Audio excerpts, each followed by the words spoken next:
샬롬, 주님의 이름으로 문안드립니다. 주님의 평강과 생명과 소망의 빛이 이곳을 방문하신 모든 분들에게 함께 하시기를 주님의 이름으로 축원합니다. 오늘은 필요한 고난이라는 제목으로 여러분들과 함께 은혜를 나누고자 합니다. 여러분, 우리 모두는요, 고난받기를 싫어하고 불필요한 것으로 생각하기가 쉽습니다. 그러나 시편 119편 71절에서 다윗은 다르게 이야기합니다. 고난당하는 것이 내게 유익이라. 이로 인하여 내가 주의 율례를 배우게 되었나이다. 여러분, 존 트랩이라는 경건의 사람은요, 하나님께서는 죄 없는 아들은 있었으나 고난이 없는 아들은 없었다고 했습니다. 그렇습니다, 여러분. 우리 예수님은요, 죄는 없었으나 누구보다 고난은 많았습니다. 그러나 그 고난들이 모두 유익한 것들이었어요. 오늘 본문에 나오는 모세도 똑같았습니다. 믿음으로 모세는 장성하여 바로 왕의 공주의 아들이라는 칭함을 거절하고 도리어 하나님의 백성과 함께 고난받기를 죄악의 날을 누리는 것보다 더 즐거워하며 상주심을 바라봤다고 합니다. 모세는요, 하나님의 백성과 함께 고난의 길을 택하지 않았더라면 애굽의 왕이 될 수도 있었습니다. 더 나아가서는 부귀와 영화를 누릴 수도 있었어요. 그러나 만일 그가 그 길을 택했다면 아마도 살해를 당하거나 아니면 그 백성의 고난과는 무관한 모세는 하나님께는 쓰임받지도 못했을 것이고 창세기, 출애굽기, 레위기, 민수기, 신명기의 모세오경을 쓰지도 못했을 것이며 율법의 말씀도 하나님으로부터 받지는 못했을 겁니다.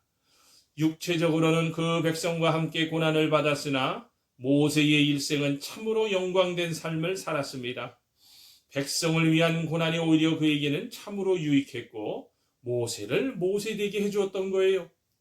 오늘 본문을 통해서 세 가지로 나누어 필요한 고난의 유익에 대하여 살펴봅니다. 첫 번째입니다. 고난은 우리를 낮추어 하나님의 도움을 구하게 합니다.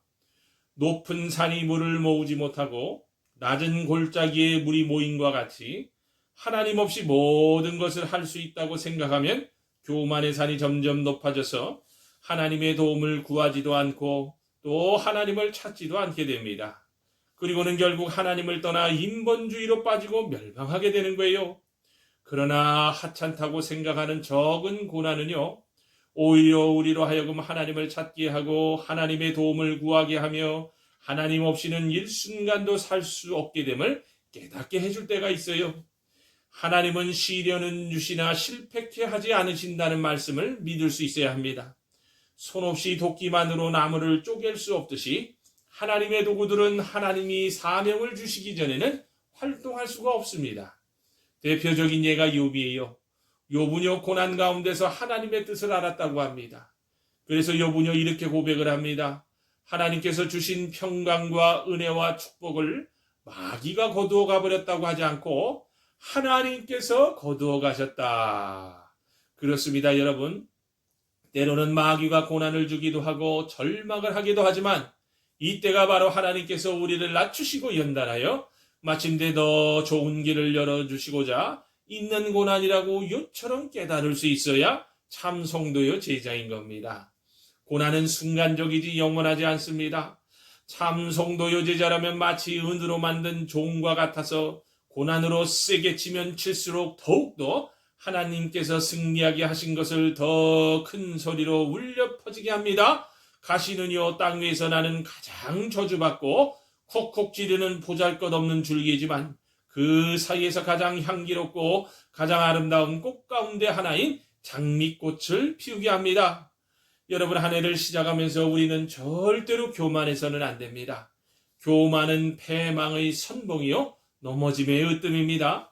요한복음 19장 32절에서 33절을 보면요, 군병들이 가서 예수와 함께 못 박힌 첫째 사람과 또 그 다른 사람의 다리를 꺾고 예수께 이르러서는 이미 죽은 것을 보고 다리를 꺾지 아니하니라고 되어 있습니다.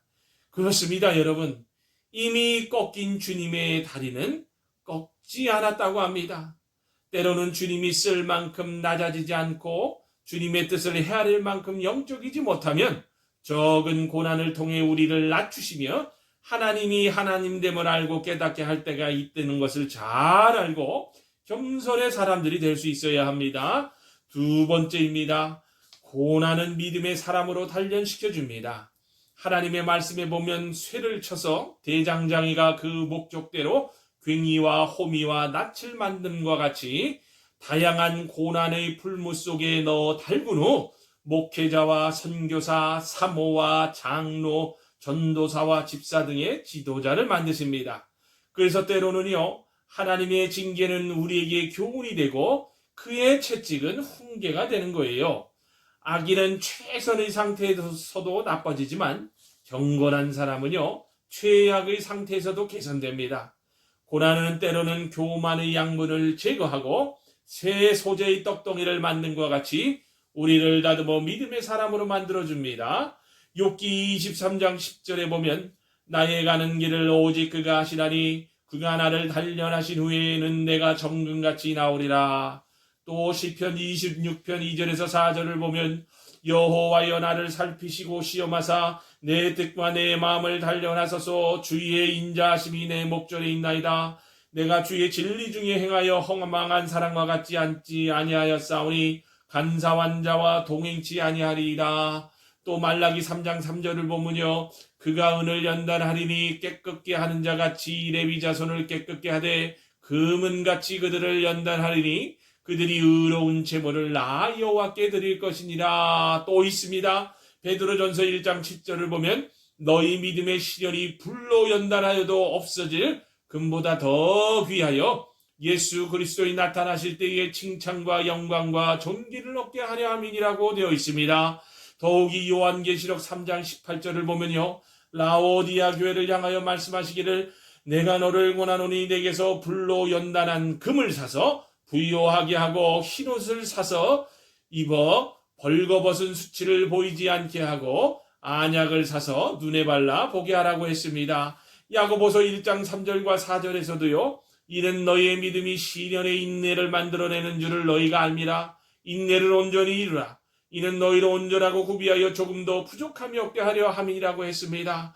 너무나 옳은 말씀인 줄 압니다. 우리가 당한 고난은 잠깐 보기에는 큰 시련이라고 생각할 수 있으나 시간을 두고 인내하며 시선을 주님께로 향하면 고난이야말로 바로 하나님의 사람, 믿음의 사람으로 만들려는 단련의 용광로라는 사실인 겁니다. 마지막 세 번째입니다.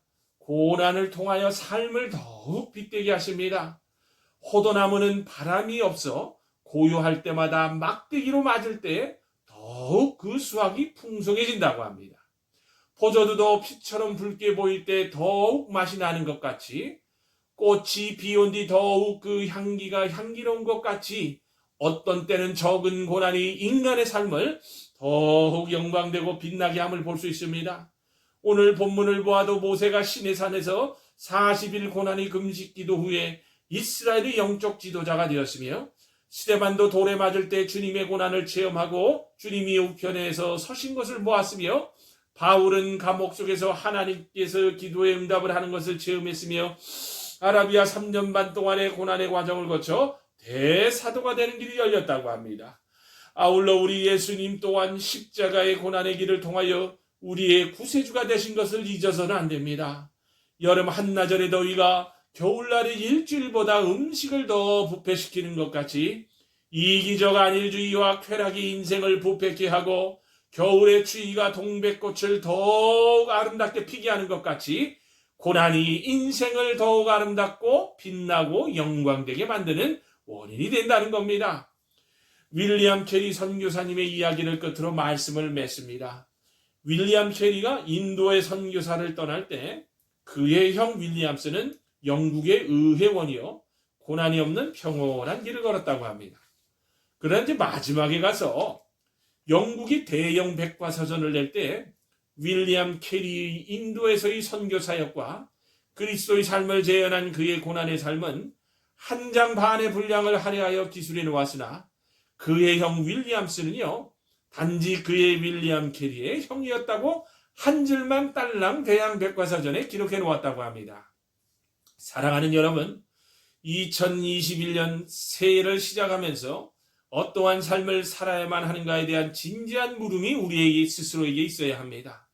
예수님 십자가 보혈의 피로 구원받아 하나님의 사랑받는 자녀가 되었다는 것은 바로 빚진 자의 삶이 시작되었다는 겁니다.